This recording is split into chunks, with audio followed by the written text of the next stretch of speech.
Hello guys, welcome to J and K exam centre. कैसे हैं आप लोग? I hope you are all doing fine. आप लोग स्वस्थ होंगे, सेहतमंद होंगे। जैसा कि आप लोग जानते हैं कि हमारे चैनल पे एक सीरीज़ चल रही है एमसीक्यू की for J&K accounts assistant finance and J&K sub inspector police की। तो इस सीरीज़ में आज हमारी जो आज की वीडियो है वो होगी आपकी मैथमेटिक्स टॉपिक पे, जिसका आज का टॉपिक हमारा है एवरेज। आज एवरेज की सेकंड वीडियो आने वाली है। एक वीडियो पहले ही आ चुकी है, तो मेरी आपसे रिक्वेस्ट है कि आप लोग जाइए और उस वीडियो को देखिए। और एवरेज के साथ साथ मैथमेटिक्स के साथ साथ और भी काफ़ी सारे सब्जेक्ट्स की हमारे चैनल पे वीडियोस आ चुकी हैं, जिनमें है Indian polity and governance, Indian geography, world geography, accountancy and book keeping, general English, general science. तो ये सभी वीडियो आपको बहुत ज़्यादा हेल्प करने वाली है आपके अपकमिंग एग्ज़ाम्स में, पर्टिकुलरली जो आपका फाइनेंस अकाउंट्स असिस्टेंट का एग्ज़ाम है और जो सब इंस्पेक्टर पुलिस का एग्ज़ाम है। तो चलिए हम शुरू करते हैं एवरेज का पार्ट सेकंड। तो गाइस, अगर आपको याद होगा पिछली वीडियोस में मैंने आपको काफ़ी सारी प्रॉपर्टीज़ पढ़ाई थी एवरेज की। तो आज हम नेक्स्ट प्रॉपर्टी देखते हैं एवरेज की। तो एवरेज की एक प्रॉपर्टी ये होती है, average of squares of n natural numbers n plus one into two n plus one upon six होता है। तो क्या होता है? Average of squares of first n natural numbers होता है हमारा किसके बराबर? n plus one into two n plus one upon six के बराबर। तो गाइज आपको याद होगा, मैंने आपको बताया था पिछली वीडियो में कि नेचुरल नंबर्स वो होते हैं जो वन से स्टार्ट होते हैं। तो अब इसकी हम एक एग्जांपल देख लेते हैं। सपोज कीजिए कि मेरे पास नंबर है वन टू थ्री फोर तक, मैं मान लेता हूँ कि मेरे पास नंबर है। तो अब इन सभी नंबर्स के स्क्वायर का क्या सम होगा? तो मुझे उसके लिए क्या करना है? एन मुझे चाहिए होगा। एन कैसे मैं निकालूंगा? मुझे इनको काउंट कर लेना है, ये कितने नंबर्स हैं? One two three four, four numbers हैं, यानी कि एन मेरा कितना होगा? फोर होगा। ठीक है, तो मेरे को क्या करना है? इस फॉर्मूला में एन की वैल्यू पुट कर देनी है। गाइज ये क्वेश्चन डायरेक्टली ही पेपर में आता है, तो आपको ये फॉर्मूला अगर आता होगा तो आपको ज़्यादा टाइम वेस्ट करने की इस पर ज़रूरत नहीं पड़ेगी। तो मैं एन की वैल्यू आप देख सकते हैं फोर पुट कर रहा हूँ। तो अब इसको आगे सॉल्व कर लेते हैं। Four plus one five into two into four eight plus nine upon six. तो गाइस हमारा आंसर आ गया है फाइव नाइन ज़ा 45 अपॉन सिक्स। तो इनकी एवरेज क्या होगी ये आगे आप इसको डिवाइड कर लीजिए। तो नेक्स्ट प्रॉपर्टी हमारी है average of the cubes of first and natural numbers. Average of the cubes of the first and natural numbers. तो गाइज आपको सिर्फ इसका फॉर्मूला याद रखना है, क्योंकि सपोज कीजिए कि वो आपको अगर नंबर दे देता है कहाँ तक, 60 तक, 100 तक, 200 तक, तो तब आप लोग क्या करेंगे? एक एक का निकालने तो नहीं बैठ जाएंगे। अगर आपको फॉर्मूला पता होगा, जो कि इसका फॉर्मूला है n into n plus one का स्क्वायर अपॉन फोर, आप डायरेक्टली ये फॉर्मूला लगाइए, n की वैल्यू ढूंढिए और आपका आंसर आ जाएगा। सपोज कीजिए कि यही नंबर जो मैंने ऊपर लिए हैं वन टू थ्री फोर, अब इनके क्यूब्स का मेरे को सम निकालना है। या अगर मैं फाइव भी यहाँ पे ले लेता हूँ, ठीक है, तो मेरे पास n कितना आ जाता है? n मेरे पास फाइव आ जाता है। फॉर्मूला आपके सामने है, n into n plus one का स्क्वायर अपॉन फोर। n आपका फाइव है, n की जगह मैं फाइव पुट करता हूँ, फिर से n की जगह फाइव पुट करता हूँ, वन अपॉन फोर का स्क्वायर। तो ये मेरा हो जाएगा फाइव इंटू सिक्स का square upon four is equals to five into 36 upon four. ठीक है गाइस, तो फोर वन ज़ा फोर, फोर नाइन ज़ा आपका क्या आएगा? 36। तो नाइन फाइव ज़ा 45। तो गाइज इसकी एवरेज आ गई है आपकी 45। ठीक है गाइज, चलिए अब मैं आपको अगली प्रॉपर्टी के बारे में बताता हूँ।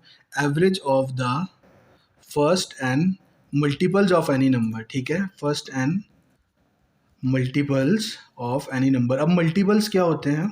सपोज कीजिए टू का अगर आप टेबल पढ़ते हैं, ठीक है, जो टू के टेबल में टू वन ज़ा टू, टू टू ज़ा फोर, टू थ्री ज़ा सिक्स, ये टू फोर सिक्स एट क्या है?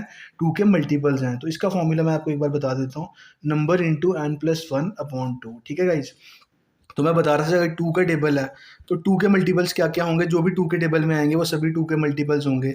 जो थ्री के टेबल में आएंगे नंबर्स, वो सभी थ्री के मल्टीपल्स होंगे। सपोज कोई मेरे को कहता है कि आप फर्स्ट एन मल्टीपल्स या first five multiples of two निकालिए, तो मैं पहले देख लूँगा कि first five multiples of two क्या है। अगर आपको बाई जो हमारा एक ट्रेडिशनल मेथड है उससे आप करेंगे तो आपको पहले वो सारे नंबर्स देखने पड़ेंगे। जैसे फर्स्ट 5 मल्टीपल हैं 2, 4, 6, 8 और 10। फिर आप इन सबको ऐड करेंगे और फिर इन सबको किससे डिवाइड करेंगे, नंबर ऑफ ऑब्जर्वेशन से, जो कितनी है 1, 2, 3, 4, 5। लेकिन अगर आपको ये वाला फॉर्मूला याद है तो आपको ये सब करने की ज़रूरत नहीं है। आपको तो एक नंबर पता होना चाहिए बस, और नंबर ऑफ ऑब्जर्वेशंस। तो किस नंबर के मल्टीपल्स निकालने हैं, सपोज 2 के निकालने हैं तो मैं नंबर की जगह 2 पुट कर दूंगा। और कितने निकालने हैं, सपोज 5 निकालने हैं, 5 मल्टीपल्स मुझे पहले उनका क्या निकालना है, एवरेज निकालनी है। तो मैं n की जगह नंबर ऑफ ऑब्जर्वेशंस की जगह क्या पुट कर दूंगा, 5, क्योंकि 5 मुझे मल्टीपल्स निकालने हैं। +1/2 तो इजिकल्स टू ये कितना आ जाएगा आपका 2 × 6/2। तो गाइस आपका आंसर आ गया 12/2। तो इसका राइट आंसर आपका आ जाएगा 6। तो आई होप आपको ये प्रॉपर्टी समझ आई होगी। तो गाइस चलिए अब हम कुछ क्वेश्चंस कर लेते हैं एवरेज के ऊपर बेस्ड। तो कुछ क्वेश्चंस करने से पहले मैं आपको एक ट्रिक बताना चाहूँगा जो कि स्पेसिफिक काइंड ऑफ क्वेश्चंस पे अप्लाई हो जाएगी। सपोज़ कीजिए कि आपको कुछ ऑब्जर्वेशंस दी हैं, सपोज़ आपको n1 ऑब्जर्वेशंस दी हैं, ठीक है, और उसकी आपको एवरेज सपोज़ a1 दी है, और आपको एक और ऑब्जर्वेशंस दी है n2, उनकी एवरेज आपको क्या दी है, a2। लाइकवाइज आपको कितनी भी ऑब्जर्वेशन दी है और उनकी एवरेज आपको दी है, और आपको कहा है कि इन सभी ऑब्जर्वेशन की नेट एवरेज निकालिए। तो आप डायरेक्ट एक फॉर्मूला लगाएंगे n1 a1 plus n2 a2, ठीक है, upon n1 plus n2। Suppose कीजिए अगर यहाँ पे आपको n3 a3 दी होती है, n3 ऑब्जर्वेशन की एवरेज a3, तो आप यहाँ पे n3 a3 कर लेते और अपॉन में यहाँ n3 कर लेते। ठीक है, अब इस क्वेश्चन को थोड़ा इस ट्रिक को डिटेल में समझते हैं वाया दिस क्वेश्चन। जैसे यहाँ पे हमारे पास एक क्वेश्चन है, there are 30 boys and 60 girls in a class. एक क्लास में 30 लड़के हैं और 60 लड़कियां पढ़ती हैं। If the average age of boys is 12 year, सभी बॉयज़ की एवरेज एज 12 ईयर है और जो गर्ल्स हैं उनकी एवरेज एज 10 ईयर है। ना find the average age of the whole class, पूरी क्लास की हमें एवरेज एज फाइंड करनी है।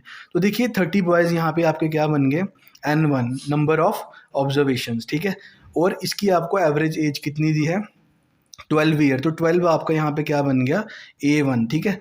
और वैसे ही जो आपकी 60 गर्ल्स हैं वो आपकी n2 बन गई, और आपकी जो 10 ईयर है ये आपकी क्या बन गई, a2 बन गई, ठीक है, उनकी एवरेज। तो मैं डायरेक्ट यहाँ पे यही वाला फॉर्मूला यूज़ करूँगा। n1 की जगह मैं क्या पुट करूँगा यहाँ पर, आपका 30, ठीक है, और इंटू a1 की जगह मैं क्या पुट करूँगा यहाँ पे, आपका 12, ठीक है, फिर प्लस n2 की जगह मैं यहाँ क्या पुट करूँगा 60, इंटू a2 की जगह मैं क्या पुट करूँगा 10, अपॉन n1 प्लस n2 यानी कि 30 प्लस 60, ठीक है। तो 30 इंटू 120 आपका आ जाएगा 360 प्लस 600 अपॉन 90। तो जब मैं इनको प्लस करता हूँ ये आ जाता है 960 अपॉन 90। तो इसको अगर मैं कट करूँगा तो आपकी एवरेज अप्रॉक्सीमेटली 10.66 ईयर आ जाएगी। ये आपकी पूरी क्लास की, होल क्लास की एवरेज आपकी आ गई, average of whole class. I hope आपको ये पॉइंट समझ आया होगा। अगर आपको ये क्वेश्चन ट्रेडिशनल मेथड से करना होता तो आप पहले क्या करते, average is equal to sum upon number, ठीक है। तो पहले आप गर्ल्स का यहाँ पे सम करते हैं, यानी कि कितनी गर्ल्स हैं upon number of girls, plus फिर आप क्या लेते, एवरेज सम अपॉन नंबर किसका, बॉयज़ का, ठीक है, बॉयज़ का कितने बॉयज़, नंबर ऑफ बॉयज़ और sum of the ages of all the boys, उसके बाद आप एवरेज एज निकालते। तो ये डायरेक्ट मेथड है, ठीक है, इसको सॉल्व करने का। चलिए अब हम कर लेते हैं दूसरा क्वेश्चन। तो इस क्वेश्चन को करने से पहले भी मैं आपको एक ट्रिक बताने वाला हूँ कि अगर आपको इस टाइप के क्वेश्चंस आएँ तो आपको क्या ट्रिक यूज़ करनी है। सबसे पहले अगर आपको किसी भी n ऑब्जर्वेशन की एवरेज दी हो तो आपको सपोज़ n ऑब्जर्वेशंस हैं, उनकी एवरेज दी है आपको a, ठीक है। लेकिन अगर वो बोलता है कि इसमें से मैं एक ऑब्जर्वेशन क्या कर देता हूँ, डिलीट कर देता हूँ, n में से एक ऑब्जर्वेशन -1 कर देता हूँ, तो उसकी जो नई एवरेज बनेगी वो एवरेज क्या बनेगी, b बनेगी। तो अगर अब वो पूछता है कि जो आपने एक ऑब्जर्वेशन को एलिमिनेट किया उसकी वैल्यू क्या आएगी, तो उसका डायरेक्ट फॉर्मूला हमारे पास रहेगा n into a minus B plus B. ये आपके लिए, मैं जानता हूँ काफ़ी कंफ्यूजिंग हो गया होगा कि ये मैंने क्या बात बोली, लेकिन जब मैं आपको ये क्वेश्चन करवाऊँगा तब आप ये बात बिल्कुल आराम से समझ जाएंगे। देखिए, in a cricket team the average age of 11 players and the coach is 18 years. तो कह रहा है कि एक क्रिकेट टीम है जिसमें 11 प्लेयर्स हैं, ठीक है, और एक उनका क्या है, कोच है, ठीक है। तो जो इनकी एवरेज एज कितनी है, 11 प्लेयर्स प्लस 1 कोच की 18 ईयर्स है, ठीक है। If the age of coach is not considered, मतलब अगर हम कोच की एज को क्या कर देते हैं, एलिमिनेट कर देते हैं, ठीक है, एलिमिनेट कर देते हैं, तो क्या होता है, एवरेज डिक्रीज कर जाती है बाई 1 ईयर। तो नेट जो आपकी एवरेज है, जैसे यहाँ पे एवरेज एज जो आई थी वो 18 ईयर्स थी, तो जब कोच की एज को हम एलिमिनेट करते हैं तो एवरेज -1 से क्या हो जाती है, कम हो जाती है, यानी कि एवरेज आपकी 17 बन जाएगी। तो जो मैंने आपको ये फॉर्मूला समझाया, इसमें मैंने क्या बोला कि अगर n ऑब्जर्वेशंस हैं, ठीक है, n ऑब्जर्वेशंस का क्या मतलब है, तो इसमें n की वैल्यू देखिए आप क्या है, 12 कैसे है, 11 आपके प्लेयर्स हो गए, 1 आपका हो गया कोच, तो नंबर ऑफ ऑब्जर्वेशन आपके पास 11 प्लस 1 कितनी होगी, 12। तो n की वैल्यू इसमें आपकी आप देख सकते हैं क्या आ रही है, 12। ए क्या है, ए है इनिशियल एवरेज, जो उसने एवरेज दी है वो कितनी आ गई आपकी, वो उसने 18 ईयर्स दी है, देखिए, ठीक है। और बी क्या है, जो एक वैल्यू एलिमिनेट करने के बाद, एक ऑब्जर्वेशन की वैल्यू एलिमिनेट करने के बाद जो एवरेज आई, देखिए हमने किसकी वैल्यू एलिमिनेट की, एक कोच की हमने एज एलिमिनेट कर दी, उसके बाद जो हमारी नेट नई एवरेज आई वो आई 17 ईयर्स, तो बी आपका आ गया 17 ईयर्स। तो बस आपको ये एन, ए और बी फाइंड करना है और डायरेक्ट इस फॉर्मूला में पुट कर देना है। देखिए मैं एन की जगह पुट करता हूँ 12, ए की जगह मैं पुट करता हूँ 18, बी की जगह मैं पुट करता हूँ 17, और यहाँ पे भी बी की जगह मैं पुट करता हूँ क्या, 17। तो मेरा क्या आंसर आएगा, 12, 18 माइनस 17 1 होता है, plus 17 is equals to 12 plus 17, ये आ गया 29 ईयर। तो इसका मतलब कि जो कोच की एज थी, जो एलिमिनेटेड हमने एंट्री कर दी थी इसमें से, उसकी एज उसने हमें पूछी थी, वो आई 29 ईयर्स। आई होप आपको ये क्वेश्चन समझ आया होगा। अगर आपको इसमें कोई भी डाउट है तो आप मेरे को कमेंट सेक्शन में बता सकते हैं। तो तो अब हम ये नेक्स्ट क्वेश्चन देख लेते हैं गाइस। ये भी पिछले क्वेश्चन की तरह ही है, जैसे पिछले क्वेश्चन में एक एंट्री हमने डिलीट की और उसके बाद क्या हुआ, एवरेज चेंज हो गई, और हमने जो डिलीटेड एंट्री है या एलिमिनेटेड ऑब्जर्वेशन है उसकी वैल्यू निकाली। अब इसमें क्या है कि एक ऑब्जर्वेशन जो है आपकी वो ऐड होगी, और हमें एडिड ऑब्जर्वेशन की क्या निकालनी है, वैल्यू निकालनी है। देखते हैं question. The average run scored by a batsman in 20 innings is 32, ठीक है। 20 इनिंग्स में उसने कितने रन स्कोर किए, 32, यानी कि नंबर ऑफ ऑब्जर्वेशंस आपकी कितनी है, 20। कितनी ऑब्जर्वेशंस हैं आपकी, 20, ठीक है। तो उसके बाद वो क्या करता है कि जब 21st इनिंग आती है, यानी कि एक ऑब्जर्वेशन प्लस हो रही है अभी, ठीक है, इसमें एक ऑब्जर्वेशन फर्स्ट हो रही प्लस हो रही है, कौन सी, 21st इनिंग जो है आपकी, ठीक है, वो एक ऑब्जर्वेशन प्लस होती है, ठीक है। 20 इनिंग्स थी उसमें वो कितना एवरेज स्कोर करता है, 32। जब ऑब्जर्वेशन एक प्लस होती है, यानी कि जब 21st इनिंग्स उसकी आती है, तो उसमें वो, उसके बाद जब हम नेट एवरेज, नई एवरेज निकालते हैं, वो एवरेज हमारी 34 बनती है, ठीक है। तो अब इसका क्या फॉर्मूला रहता है कि जब एक नई एंट्री ऐड हो और आपको उसकी वैल्यू निकालनी हो, इसका फॉर्मूला रहता है n इंटू बी माइनस ए प्लस बी। तो इसमें n आप समझ गए होंगे, हमारी नंबर ऑफ ऑब्जर्वेशन स्टार्टिंग में कितनी थी, 20, ठीक है। बी भी आप ऑब्वियसली समझ गए होंगे कि जो हमारी नई एवरेज बनी वो थी 34, जो हमें क्वेश्चन में गिवन दी है, और ए हमारी स्टार्टिंग वाली एवरेज थी जब तक 21st इनिंग नहीं हुई थी, ठीक है, प्लस बी वही जो न्यू एवरेज है। तो गाइस यहाँ पे आप इसकी वैल्यू पुट कीजिए और इसका आंसर मेरे को कमेंट सेक्शन में ज़रूर बताइएगा। चलिए गाइस, नेक्स्ट क्वेश्चन करने से पहले मैं आपको एक ट्रिक समझाता हूँ जो आपके लिए काफ़ी यूज़फुल रहेगी। इसमें क्या है, अगर आपके पास n ऑब्जर्वेशंस है, क्या है, n ऑब्जर्वेशंस हैं, ठीक है। एन मतलब कुछ भी 1 2 3 4 5 6 एन नंबर तक आपका ऑब्जर्वेशन है, suppose A1 A2 A3 so on, कितने भी ऑब्जर्वेशन हैं, ठीक है।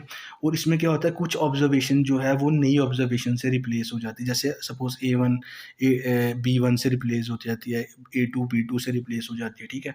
तो जो जो नई एवरेज बनती है ना, वो एवरेज कितनी आती है, वो या तो इंक्रीज़ होती है या डिक्रीज़ होती है, ठीक है। किससे इंक्रीज़ या डिक्रीज़ होती है, इससे, B1 B2 से। सपोज़ कीजिए कि अगर जो आपकी नई ऑब्जर्वेशन है वो पहली ऑब्जर्वेशन से ज़्यादा है, तो आपकी जो नई एवरेज है वो इस नंबर से इंक्रीज़ करेगी, और अगर उससे कम है तो इसी नंबर से डिक्रीज़ करेगी। चलिए मैं आपको बताता हूँ कैसे। तो इसका फॉर्मूला रहेगा आपका A plus minus n B, ठीक है। आई होप आपको ये समझ आ गया होगा। इन दिस फॉर्मूला तो sign of plus and minus किस पे डिपेंड करेगा, इंक्रीमेंट और डिक्रीमेंट ऑफ एवरेज, ठीक है। जैसे एक आपके पास ये सामने क्वेश्चन है, the average weight of 3 women is increase by 4 kg। ठीक है, 3 वुमेन हैं जिनका वेट किससे इंक्रीज हो रहा है, बाई 4 kg से। ठीक है, when one of them whose weight is 100 kg, ठीक है, is replace by another woman. तो हमारे पास नंबर ऑफ वुमेन्स कितनी है, मतलब नंबर ऑफ ऑब्जर्वेशंस कितनी आ गई हमारे पास, 3 आ गई। ठीक है, 3 वुमेन है ना, तो एक कितना आ जाएगा आपके पास, 3। तो उसमें से कितनी विमेन का जिस विमेन का वेट रिप्लेस हुआ है उसका वेट कितना है, उस वुमन का वेट है आपके पास 100 kg। ठीक है, तो उसके बाद आपके पास जो सॉरी एन आपका आ जाएगा 3। N is number of observation. जो वुमन है जिसका वेट इंक्रीज हुआ है उसका वेट कितना है, 100 kg। ठीक है, और बी आपका क्या हो जाएगा, किससे उसका वेट इंक्रीज हुआ है, ठीक है, बाई 4 kg से। तो बस आपको ये फॉर्मूले में पुट कर देनी है वैल्यूज। ए आ गया आपका number of women's, sorry N आ गया आपका नंबर ऑफ वुमेन्स, ए आपका कितना आ गया यहाँ पे 100, प्लस एन आ गया नंबर ऑफ वीमेन जो कि 3 है आपकी, और इंटू बी आ गया जितना वेट इंक्रीज हुआ है। तो अब मैंने यहाँ प्लस का साइन क्यों किया, क्योंकि वेट इंक्रीज हो रहा है। अगर यहाँ होता कि वेट डिक्रीज हो रहा है तो यहाँ मैं माइनस का साइन लगाता है। ठीक है, 100 प्लस 3 इंटू 4 हो गया 12, तो इसका आंसर आ गया 112 kg। ठीक है, तो जो नई वुमन है जिसका जो इस वुमन को 100 kg वाली वुमन को रिप्लेस करके आई है उसका वेट कितना होगा, 112 kg। गाइज आई होप आपको ये वीडियो पसंद आई होगी और जो मैंने क्वेश्चन समझाए वो भी आपको समझ में आए होंगे।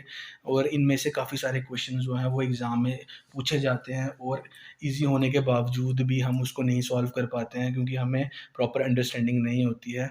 तो आप लोग इस वीडियो को देखिए, और अगर आप चाहते हैं कि मैं आपको सॉल्व करने के लिए और क्वेश्चंस दूं तो आप मेरे को कमेंट बॉक्स में बताइए, और अगर आपको कोई डाउट है तो भी आप कमेंट बॉक्स में बताइए। हम लोग जे.एंड.के एग्ज़ाम सेंटर की टीम आपके लिए बहुत मेहनत कर रहे हैं ताकि आप लोग अच्छे से अच्छा स्कोर कर सके सब इंस्पेक्टर पुलिस और अकाउंट्स असिस्टेंट फाइनेंस के एग्ज़ाम में।